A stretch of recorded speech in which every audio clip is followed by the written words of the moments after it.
Welcome to the Sustainability Business Podcast, a show bringing conversations to the community shaping the future of energy and sustainability. Be sure to join us on LinkedIn and learn about the innovative solutions that are turning the tide towards a more sustainable future for all.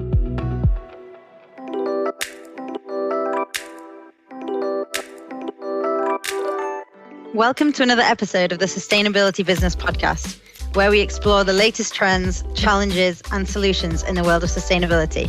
Today, we're diving into how businesses can mitigate greenwashing through authentic communications and measurable commitments. I will be discussing this topic with our expert today to find some tips and answers to help guide business professionals in various roles and segments in their sustainability journey. So let's get started.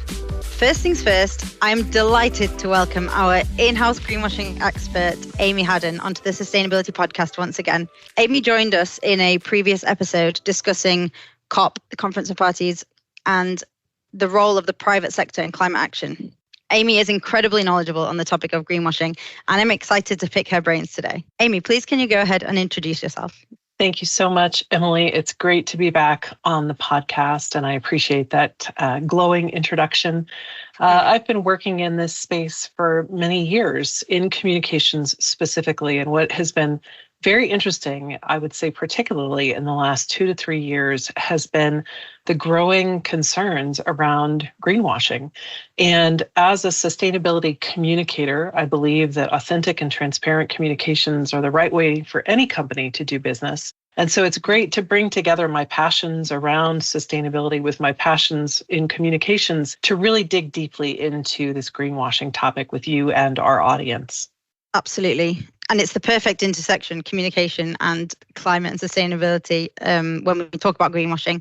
So I'm excited to dive in. So first question to you, just to kind of set the scene, what is greenwashing and why do you think it's a growing concern for businesses today? Sure. And, I want to just acknowledge that I think there are a lot of different definitions of greenwashing and maybe even some misconceptions of greenwashing out there. Yeah. We would define it as the practice of making misleading or exaggerated claims about a company's environmental or sustainability efforts effectively. And it's become a growing concern because as consumers and also investors increasingly demand transparency and accountability around sustainability from businesses, it can be tempting to be maybe more emphatic in how we talk about what it is that we're doing. And that really what underlies greenwashing effectively is a need to protect consumers and investors from any kind of fraudulence. And companies that engage in greenwashing risk damaging their reputation. They risk losing consumer trust, and they can face regulatory penalties. In fact, regulatory penalties and legislation around greenwashing is on the rise. And I always love to give this example, which is around the Volkswagen emissions scandal, one of the largest cases of greenwashing and greenwashing violations in history. The company defrauded consumers by claiming that their cars were emitting less pollution than average. And in total, the company paid more than $30 billion in costs between regulatory fines and product recalls. Wow, that just shows how important greenwashing and greenwashing claims are. I wanted to kind of get an overview at this point. Obviously, we'll take a bit of a deeper dive as we go through this conversation. But to start, how can businesses avoid greenwashing in their sustainability communications and in their marketing? So I have to say, I think avoiding greenwashing is pretty simple. Don't make false or misleading claims about your sustainability efforts. That's really what it comes down to, right? Yeah. But, Emily, in practice, it can be very different because we all know that sustainability is a very important topic, an increasingly important topic as we face the looming implications of climate change. And so it makes a lot of sense to me, particularly as a communicator and marketer, that businesses would want to leverage what they're doing on sustainability to help to increase their competitive differentiation in the marketplace. So what it really means to avoid greenwashing in practice is that when you do make sustainable claims about your goods or services, they have to be accurate, transparent, and ultimately supported by data that can be verified. companies should really align what they're doing with best practices. So for instance, if you're conducting a sustainability report, you want to make sure that it's aligned with a framework like the Global Reporting Initiative to ensure that you are giving a fair and balanced representation of what you're doing in your business. You should do things like pursue third-party assurance for your data to make sure that you have that external validation of what it is that you are saying you're doing and making a claim to. And so ultimately, then when you start to market your products or your services, you have to avoid terms that are vague and that really can't be supported by data, things like green or eco-friendly, and instead be prepared to provide very specific information that's really based in data. Things like making sure that if you are promoting your goods as sustainable, that they're certified by a standard such as Energy Star, or that they can really meet the claims criteria around something like being BPA free, for instance. And so it really comes back to that accurate, transparent, and supported by verifiable data role that greenwashing claims really have to be able to meet in order to not be considered greenwashing, if that makes sense. Absolutely. A quick follow-on question from that. You mentioned vague terms like green, eco-friendly, and how that might impact competitive differentiation. Have you found or seen in any markets the fact that the overuse of these kind of removes that competitive differentiation? That's a really great question. And I think actually I will talk a little bit about the airline industry. The airline industry has really, I think, been called into question around many of its green claims in the last couple of years because the industry is still really grappling with how to reduce its operational emissions. And we haven't really figured out the right way yet. Certainly, there have been great increases in things like sustainable aviation fuels and innovations in technology that I think will only continue to develop.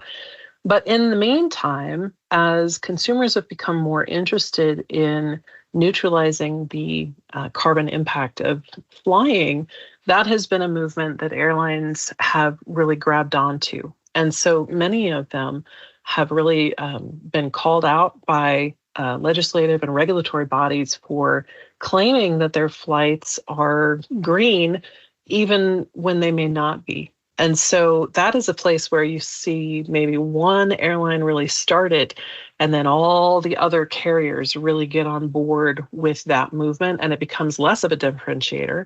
And to our earlier point, it actually starts to become a liability at that point. Okay. My next question, since we did touch in the intro on regulators, what role do regulators and trade organizations play currently, and where do you see it going in the future in combating greenwashing? For sure. So they play a really critical role. And I don't want to underscore, in fact, the importance of the role that they play, because I think sometimes businesses really see regulation potentially as interference. However, what those organizations are responsible for is protecting consumers and investors from misleading claims because they set guidelines and standards for businesses to follow. And what has been very interesting is that, again, in the last several years, regulatory standards around greenwashing have been on the rise all over the world. I think as consumers become more interested in taking advantage of environmentally friendly products and services, that need for consumer protection and also for investor protection has really been on the rise. And so you can see this reflected in some really key recent legislation, probably the most significant of which is the legislation passed in the European Union earlier this year that will prohibit false environmental claims. An EU Commission study actually found that more than half of green product claims in Europe were suspect, and a full 40% of claims were completely unsubstantiated by any kind of data. And so that comes back to what we were talking about earlier and the importance of making sure that any claim that a company is making about some aspect of their good or service has to be able to be verified. Absolutely. I was reading that companies putting these green claims are almost taking advantage of people's wanting to help the environment and do good by putting these claims in places that make people spend their money on that product in place of another one. So it just goes to show how important having these standardized regulations in place that can then be implemented throughout, well, the EU and other countries, hopefully across the globe, so we actually do understand what the product is, what it contains, where our money is going, if that's what we choose to spend it on. That's absolutely right. If we are going to make a choice of one product over another or one service over another, we should, as consumers, feel reassured in our choices and that our choices are actually having the environmental impact that we say that they are.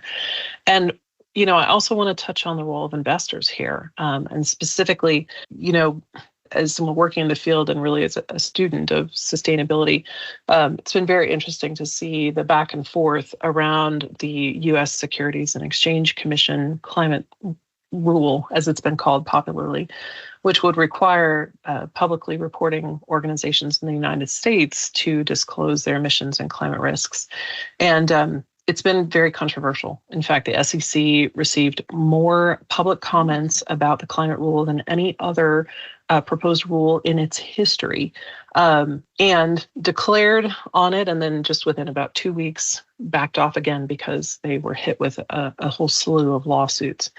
Now, what I think is very interesting about that particular case, and what I think is interesting to me as an investor in U.S. companies, is that rule was really intended to protect investors in this case, right? That if we're saying that, as an investor, I want to put my money not only in what I buy off the shelf when I'm at my local grocery, but actually where I want to put my long-term assets, I want to put them in a company that I know is paying attention to climate risk in particular. So I was personally very supportive of that particular piece of legislation because I think that it will help all investors to be more aware of the kinds of risks that the companies that they're investing in face as a result of climate change, and that ultimately is a form of consumer protection. And the SEC really came out about that when they introduced the rule. Their whole purpose behind it was to protect consumers and investors in this case. So it'll be very interesting to monitor where that rule ultimately ends up. But in the meantime, we continue to see many other countries moving on their greenwashing legislation. Thank you for imparting that information. Really interesting to hear the public onslaught of such an intended protective piece of legislation. Moving back to marketing and communication, on the greenwashing topic, how can businesses effectively communicate their sustainability goals and their sustainability progress without falling into the greenwashing trap? Sure. And as I'm sure you can imagine, Emily, many companies now are feeling quite leery about how to communicate in light of these increasing regulations. We've actually seen a new term coined, which is green hushing, meaning that companies are still proceeding forward on their path to sustainability, but they're not talking about it as much. They're kind of going underground in terms of the progress that they're making because they don't want to expose themselves to being called out potentially for greenwashing. And what's really unfortunate is that in many cases, those are companies that are making material, substantial progress on sustainability. They absolutely should be talking about what they're doing in order to demonstrate to others what's possible. And so our best advice is that businesses should really focus on 3 things when they're communicating about their goals and their progress: transparency, being as open as they can; accuracy, really being clear about what it is that they are declaring or the claim that they're making; and consistency. So ensuring that whatever claim it is that they've stated follows through all of their materials, everything from their annual or sustainable report through their advertising. And so that includes providing very clear and quantifiable targets that are aligned to existing standards like the Science-Based Targets Initiative, sharing regular updates on achievements with the bona fides that really back up that progress, right? So it's not enough now to just say, well, we've proceeded, 5% against our carbon reduction goal. Okay, well, tell us more about that. How did you achieve that 5% reduction, for instance? And I think this is critically important because I often see companies really avoid this. It's also being very transparent about challenges and setbacks that you're facing. And in fact, if you look at the Global Reporting Initiative framework, best practice, particularly in ESG reporting, is to share both your wins and your losses, right? The things that you've done well and the things that you've been challenged on, and to take a balanced view as an organization. Because if all that you're talking about is how well you're doing and the rosy picture that you're painting, that in itself is a form of greenwashing. And so that openness and accountability can really build trust with stakeholders and ultimately help companies avoid falling into that trap of greenwashing. Absolutely. I'm sure this is done in other areas, for example, financial reports where we declare both wins and fails, as it were. So why can't that be translated to the sustainability sector? It's an excellent point. If a company were to hide its losses, its financial losses, it would face all kinds of challenge. So why should how we talk about sustainability be any different? I agree. But if we're now wanting or expecting maybe in the future businesses to be being very accurate, very transparent, and very consistent on their sustainability data and the roadmap to their goals, how much of a workload uplift could be seen by businesses? It's a great question. And I think it is an area of significant concern for many companies, right? I think to some extent, to green hush is easier than really doing the right due diligence to communicate sustainability progress transparently. However, that being said, I might take a slightly different perspective, which is that if you're doing sustainability well, the information that you're going to share in your communications should already be information that you have, right?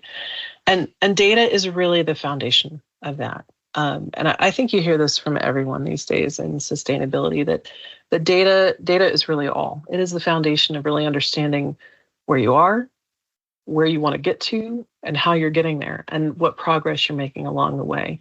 It's the way that you can help to bring in partners within your ecosystem.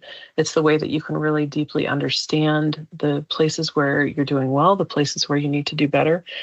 And to translate that into communications is really just a matter of really understanding the story that the data is telling, right? Mm-hmm. And so one of the more common practices that I see happening in greenwashing is that there might be one aspect to a product or service that a communications team wants to call out to really try to distinguish that in the marketplace. And the inadvertent step that they take is that they focus on that versus focusing on the fact that other parts of that product or service are not as environmentally friendly, right? Mm-hmm. And so if you take that as an example, all that data is already there. You know what is sustainably friendly. You know what isn't sustainably friendly. It's a matter of telling a more transparent and complete story. And I think that as marketers and communicators, sometimes we can be reluctant to do that. We want to position whatever it is that we're trying to entice consumers or investors to buy from us, to use from us in the best possible light, and to introduce the idea that, okay, maybe everything isn't quite as shiny and green as we say it is, can make us uncomfortable. But it's also an opportunity to create a story, to really have that transparency with consumers and build more trust. And so ultimately, it's not any more workload. It's just a matter of ensuring that the storytelling that we're doing is more accurate. Absolutely. And I kind of want to point out that the workload uplift that might seem like it's associated with this reporting and storytelling actually is going to come back and benefit the business in terms of this competitive differentiation that we mentioned before, by building customer confidence and creating that trust with the customers. And then eventually it does differentiate you from those making the vague claims, since yours are substantiated. That's correct. And I'll use Patagonia as an example. I know they are often used as an example when it comes to good sustainability practice, but I'll choose them in this case because the company has been extremely forthcoming and transparent in terms of its environmental impact. But even beyond that, the company has even gone so far as to say, we don't want you to buy a new product from us. We recognize that that has strong environmental impact. Instead, we want you as the consumer to start to think about circularity, to start to think about reuse and repurposing. And they're one of the most trusted brands in the world as a result, because of the honesty that they have shown in their advertising, and in their transparency around how they approach sustainability. Absolutely. You see it everywhere, especially me as an outdoor enthusiast. Again, switching topic a little bit, but I suppose it kind of links in with Patagonia being super transparent throughout the entire practice of their business and business model. I work in supply chain and around supply chain decarbonization, and I'm wondering how important it is, and personally I think very important.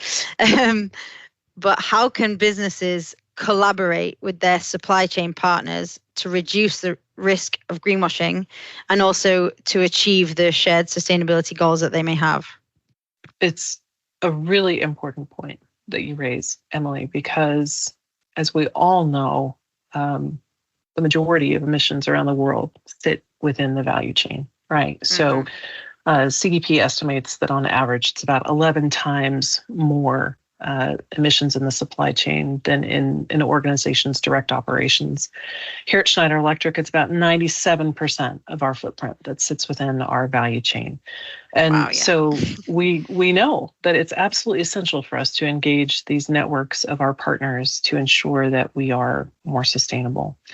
And what I find really provocative about your question is that the same elements that I would prescribe in terms of avoiding greenwashing, I think really pertain to how you work with your supply chain as well, right? That you've got to expect accuracy from your suppliers. You've got to expect transparent business practices, and they've got to be able to support what they're doing with you with verifiable data.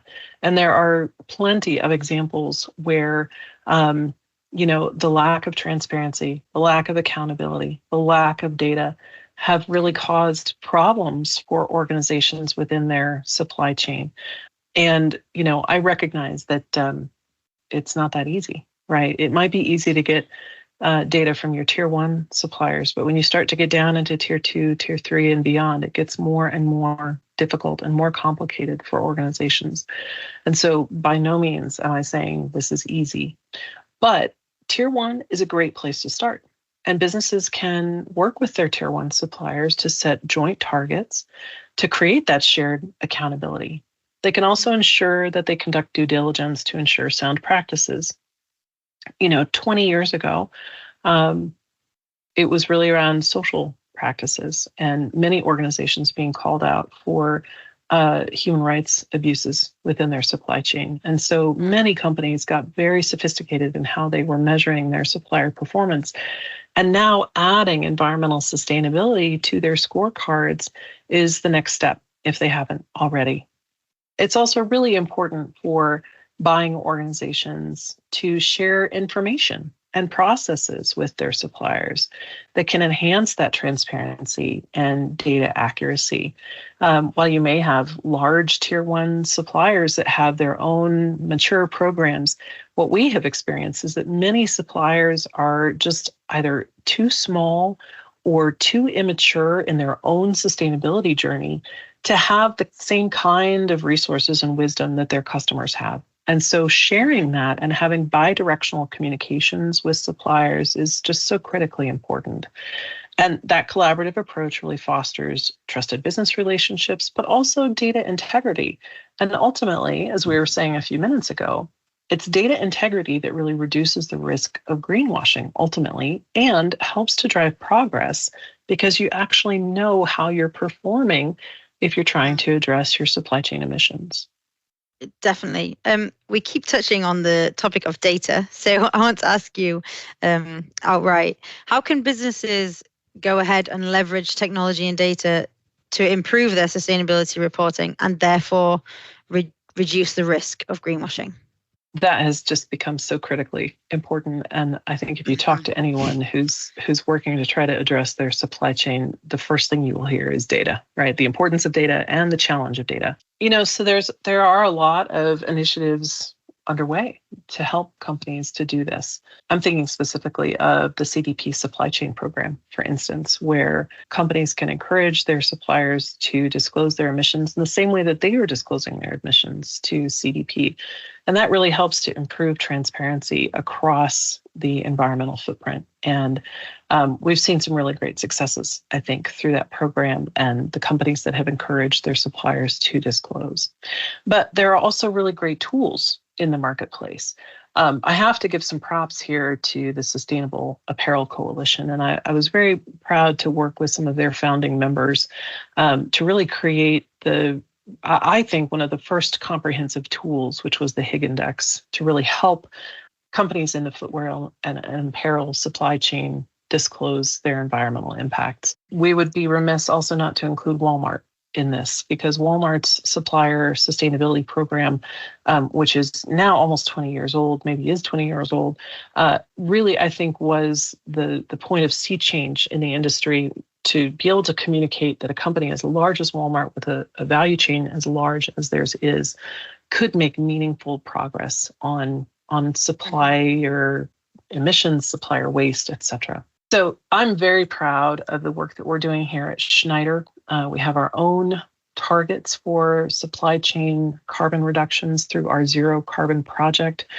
We have an aggressive target to have our top 1,000 suppliers' emissions by 2025, a target which we are on track to achieve, which is awesome. But I'm also really proud of the work that we do with our clients as well. So we've partnered with many companies, including Walmart, to help to begin to decarbonize their supply chain. Currently, we're running several multi-cohort-based programs where we're bringing together the shared supply chains of organizations in similar industries in a pre-competitive way to help them decarbonize their supply chain at scale. So for instance, we're working with more than 20 global healthcare companies through a program called Energize that uses and leverages the power of their shared supply chain to really make deep impact when it comes to emission reduction. And it's a program that I am really proud to have been part of and to have launched at COP26. But we're doing that across a variety of different industries, semiconductor, the metals mining and materials industry, and many more in the pipeline as people really start to see the value of bringing together their suppliers to really work to address their emissions. I'm also really proud of our software, Zygo Activate, which is designed for small to medium organizations. It helps them to very quickly access the tools that they need to track their data, understand the actions that they can take to really leverage that data and start to decarbonize, and then really importantly, get connected with organizations in their local communities that can help them to take those actions. So for instance, helping a small company that is supplying to a large one reduce its scope 2 footprint by looking at on-site solar in its local community. So there's a lot of work happening around this front, and Schneider's really deeply involved in a lot of it, and it's a significant source of pride for me. Absolutely, and rightly so. It's very reassuring to know that there are existing tools for varying sizes of businesses if they want to track their data, improve their sustainability reporting, and of course, all of that, having that reportable, accurate data is how to avoid greenwashing in the end. For sure. That is absolutely correct. Again, we touched on this earlier. I just wanted to get your idea of some of the common misconceptions about greenwashing and how businesses can address these misconceptions and, I suppose, gain back the trust of their customers. For sure. So a big one is that greenwashing is only concerned for large corporations or that it's limited to specific industries. In reality, greenwashing affects businesses of all sizes and sectors because it's ultimately about not making claims that are based on factual reality. Mm-hmm. Another really big misconception, one I see a lot, is that all greenwashing is intentional, right? That companies set out to defraud their consumers intentionally. And certainly there might be those cases, like the Volkswagen example, for instance, but that is not always the case. As we were talking about a few minutes ago, many companies want to take green language and use that language to take advantage of consumer interest in sustainable goods and services. Most of those companies, I believe, have legitimate claims that they want to make.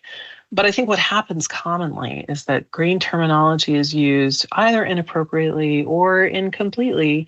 And so there's no ill intent behind its use, but nevertheless, it still results in greenwashing. So for instance, if a company only highlights the environmental attributes of a product in its advertising and neglects to mention other less environmentally or socially favorable attributes, then it technically is greenwashing, even if those attributes that it's making claim to that are environmentally friendly are true, right? So it's about really telling the whole truth. It comes back to that issue around transparency.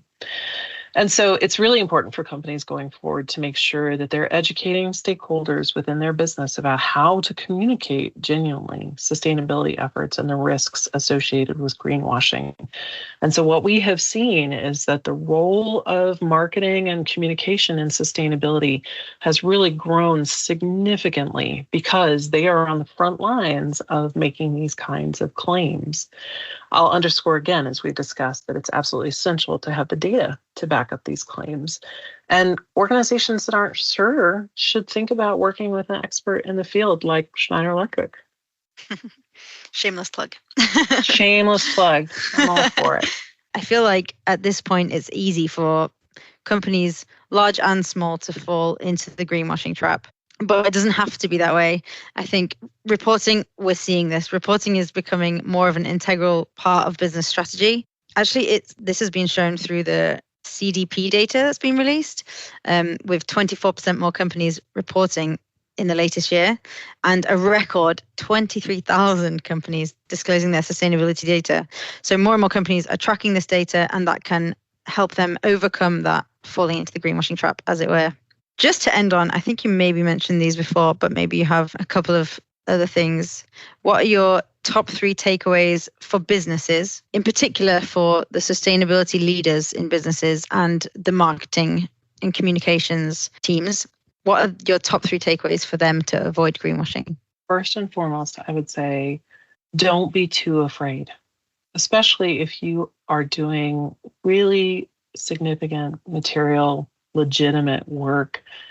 You need to tell your story.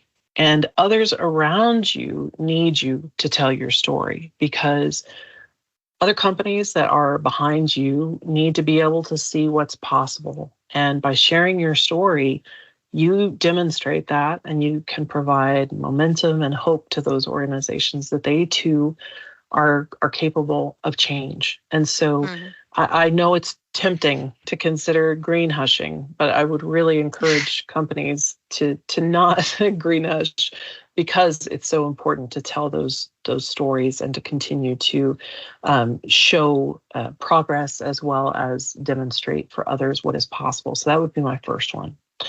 Secondly, I think the best rule of thumb to follow is really fair and balanced perspective, right? That ultimately that's really what we're talking about, is to ensure that what you are saying is factual, that you have the data that can support it if you are questioned, and that you're ultimately giving consumers the ability to make choices based on factual information. I think as a consumer myself, that's a right that I have as a consumer. And I'm going to be more likely actually to trust you and find you to be reliable if I know that you're telling me the truth than if I find out that you haven't been. And I guess the last one I would say is around transparency, that it's really important for us to consider how being more open in the way that we communicate as a business takes on a new importance when we consider greenwashing, and that you can really continue to build those relationships, whether it's with your suppliers, your partners, your consumers, when you operate from a place of transparency, and potentially even some vulnerability, as we were discussing, right? Not everything is always rosy in the world of sustainability. So being willing to say, this is what we're doing that isn't working, can continue to really help to build that reliability in your brand, the strength of your reputation, and ultimately trust, while still protecting consumers and investors. Absolutely. Super important. Thank you so much, Amy, for joining me today. It's been lovely to have this conversation with you. I've learned a lot. Always a pleasure. Always a pleasure, Emily. Thank you for having me again. Thank you so much. And thank you, listeners, for joining us again on the Sustainability Business Podcast. We hope that our discussion on greenwashing and setting genuine sustainability goals has provided valuable insights for your business and professionals across various levels and in different segments. Remember that transparency, accuracy, and consistency are key to avoiding greenwashing and driving meaningful progress towards a more sustainable future. Thank you for listening to the Sustainability Business Podcast. We hope you've been inspired by the Trailblazers and their innovative solutions for a more sustainable future. Be sure to connect with us on LinkedIn to stay engaged and informed. Together, we can be the change makers our planet needs.